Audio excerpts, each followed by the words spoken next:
Our 5 core values are more than ideals. They're habits, expectations, and ways of thinking that drive everything we do. From how we lead teams to how we serve our guests, these values shape how we show up every single day. They guide how we respond under pressure, how we grow through challenges, and how we create a culture where people feel seen, supported, and empowered. At Peak, our values aren't just something we talk about. They're something we live. So instead of hearing it all from me, let's hear from the people who bring these values to life every single day, our core leadership. Each of them will share what our values means to them and how they apply it every day to help make moments matter.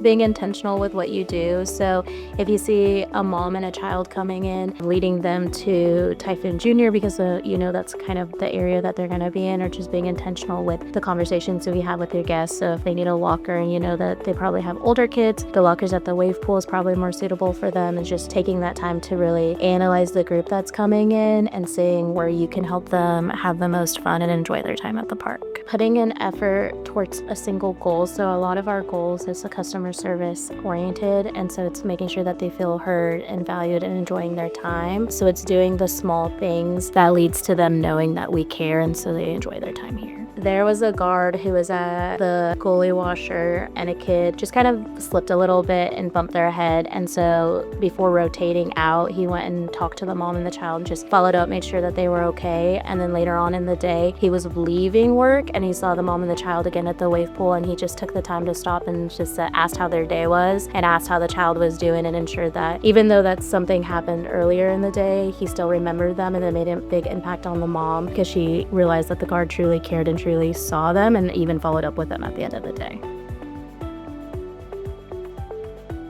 For me, that would be, just showing up, good attitude, wanting to do good that day, just being there to help everybody, being there to help whenever you have people coming up to you, just say, hey, I need your help doing this, anything, just being there to help anywhere you can. Self-awareness helps you to lead and grow others by just being able to kind of reflect on your own, knowing my strengths and weaknesses, and kind of going in, helping the team, them seeing that vulnerability within myself, knowing when I've made a mistake, owning up to it, helps them to kind of know it's okay to make mistakes. It's about how we go the pathway to improvement. I think it's about building trust, right, with your team. So it helps to really build that, knowing how they are going to react to situations and knowing what my weaknesses are and how I can improve in myself will help them to kind of reflect on themselves to improve for leading their teams as well. I think the biggest thing is just that, being self-aware is just to help kind of take that responsibility whenever I know I make a mistake, and creating that pathway would be the key thing as far as leading your team for that.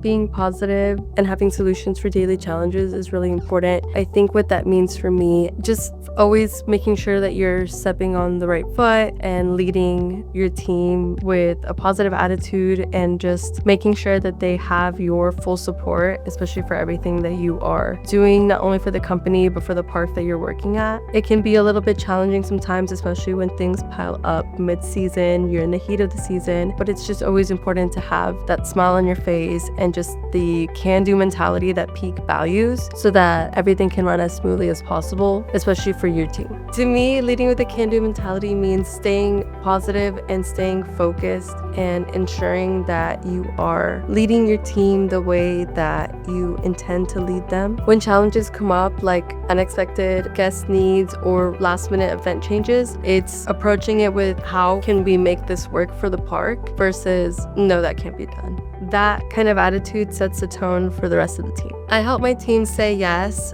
by showing them the bigger picture and explaining to them why the bigger picture matters, what at the end of the day is going to affect the park and the guests that we are serving. I make sure they know I'm right there with them, tackling those challenges together. And when everyone knows and feels that they are supported, that's how we're able to tackle those challenges, and that enthusiasm follows through. Being undefendable overall just means actively listening while placing your ego and pride aside, all while making the assumption that the person giving you that message has no malice or ill intent. Setting your pride and your ego aside while doing so, despite the fact that it might actually go against some of your core values and beliefs. As hard as it is, it's really about tucking it up, having a little bit of grit, and getting through the situation. As team members and as individuals, it's a way that we can grow for sure. Being unoffendable for me in leadership really means that I'm making the assumption that the rest of the team is rowing in the same direction as me towards the goal of making moments worth repeating. We can have different outlooks on how to get to that goal, and despite the fact that we have those different opinions, we can still treat each other with mutual respect and understanding to get to that goal. Being unoffendable in leadership for me is really about being approachable, and so with being approachable, we can share ideas, talk through problems, and really build a culture of moving forward and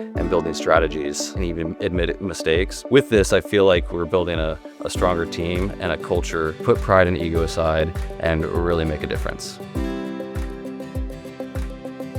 I think that kindness is really important. We talk about the golden rule being treating others with respect, treating others the way you want to be treated, right? I think especially in times where we're dealing with our guests and lots of guests at one time, it can kind of be overwhelming at times. It is really important to be patient, take the moment, remain calm, and just remember everybody is dealing with their own thing. You might not know the answer at a certain time, but that's okay. We can figure the situation out as long as we approach the situation with respect, patience, and overall kindness. I think that kindness is something that you don't really expect in business. It can kind of be like a cutthroat, right? You think business, but I think it represents us really well. We talk about Texas friendly and like our good old Southern hospitality, right? Kindness is just something that is inherent in all of us. It just shows your humanity, just showing that hey, we're all human. We can relate, we can empathize, and we can sympathize, right? Whether it's coming to the water park, you've got, all of your kids with you and all of your bags and all of this, you're trying to figure out where you're gonna sit and what your kids are gonna do all day long. If we can show some empathy and sympathy and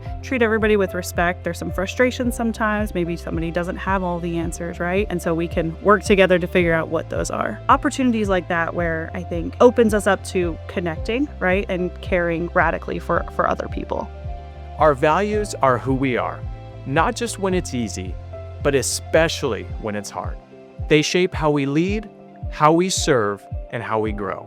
Together, they define what it means to live the Peak Way.